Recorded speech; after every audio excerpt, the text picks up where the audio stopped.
Today, 20th Jan 2022, MLT second year, the subject is pathology. So, yesterday we are discussing treatment classification of different types of biopsies, aspiration biopsy, breast biopsy, these are cone biopsy, core biopsy, endoscopic biopsy, excisional biopsy, needle biopsy, punch biopsy, shave biopsy, stereotactic biopsy, collection of tissue specimens. So today we are discussing thyroid. What is thyroid? You have to, you are studied in anatomy, the structure of study in thyroid. What is the structure of thyroid? So the thyroid tissue may be obtained by biopsy, fine needle aspiration. Some people causes for thyroid disease, some people suffering from thyroid disease, the patient means hormone levels decrease or increases, and hormones levels are increases in thyroid is a very seriously. Thyroid tissue is obtained by biopsy. How to investigation? What is the investigation of thyroid tissue obtained by biopsy? In needle aspiration is a needle aspiration by surgery. Needle aspiration has the advantage of being a brief, safe output procedure. Accuracy of diagnosis depends on obtaining tissue from all the suspicious areas of an abnormal thyroid gland. Accuracy diagnosis depends obtained from tissue from all the suspicious areas in abnormal thyroid gland. So, in histopathological laboratory, you have to take the biopsy sample. One is you have to take the thyroid sample also. Second one is Gtt, Gastrointestinal Tract. Gastrointestinal tract consists of two types: upper gastrointestinal tract and lower gastrointestinal tract. Some patients, they are suffering from lower gastrointestinal tract. Some patients have benigns in the lower gastric intestinal tract or upper gastric intestinal tract. That time, how to collection? Needle core biopsies are aspirated from the pancreas, may be duodenum or stomach. In GIT gastrointestinal tract, especially needle core biopsies, we have to use it for needle core biopsies after aspirates the pancreas in through the duodenum. Third one, breast. Nowadays, more and more females patients suffering from breast problems. So that females, they are suffering from that patients breast biopsy now in exist, but they are including FNAC, fine needle aspiration. Fine needle aspiration, including the size, location, and appearance characteristics of the abnormality. That's why for core needle biopsy or fine needle aspiration is a very, they are choosing for the breast biopsy. Then soft tissue biopsies. Biopsies are performed to diagnose soft tissue sarcoma. Then in bone, since blood cells are formed in the bone marrow, In bone marrow biopsy employed by the diagnosis of abnormalities, formalities. So, after you have to take the samples, how to fixate use? Which type of fixatives are used in histopathological laboratory?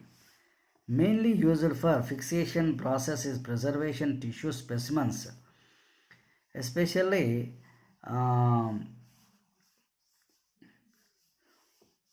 fixatives are 10% formalin and buffer formalin and formal calcium and buffered formal sucrose and Hednian Sasa Junkers field.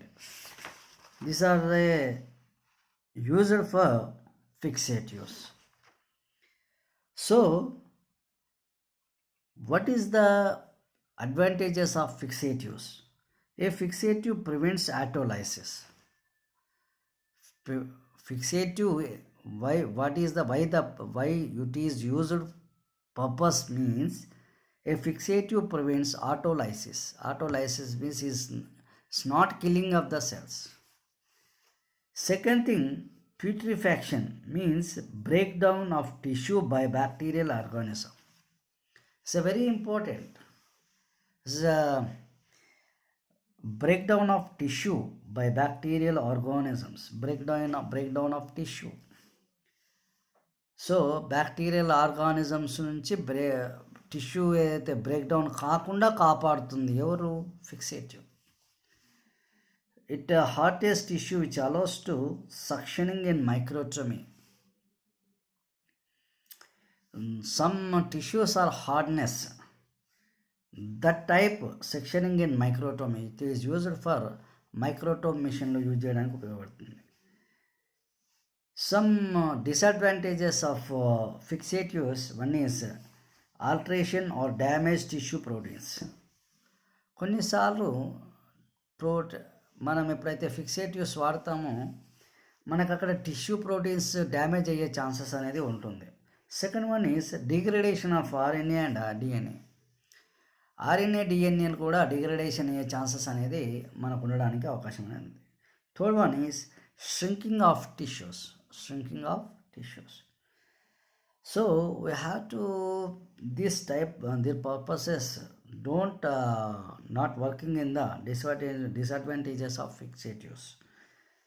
So mostly used for fixatives 10% formalin and buffered formalin. And next, decalcification of bone and other calcified tissues. Size reduction of bone and other calcified tissues using bone hacksaw. So, how to decalcification of bone? ఎట్లా bone decalcification జరుగుతుంది? One is a విధంగా జరుగుతుంది అన్నప్పుడు size reduction. The bone size is reduction. The bone size is reduces. Second one is fixation using Junker formal or any other routine fixative like formalin. In case of surgeries, they are used for fixatives in fixative like formalin. That time decalcification of bone also is the presence of the body. Decalcification by one of the following methods. One is dilute mineral acid method, ion exchange processes, chelation, electrophoretic methods. So these are 4 or 5 types by the decalcification of bone. Very, very important. Then how to the processes of processing of the biopsies. How to process? One is different types of tissue processing. One is manual tissue processing having manual involvement. Means some laboratories nowadays also manual methods are used. Some laboratories automatic tissue processors are used. In manual tissue processing includes four steps. One is dehydration, second one is clearing, third one is infiltration. Fourth one is embedding automatic tissues. Clear? See, this is the manual tissue processing.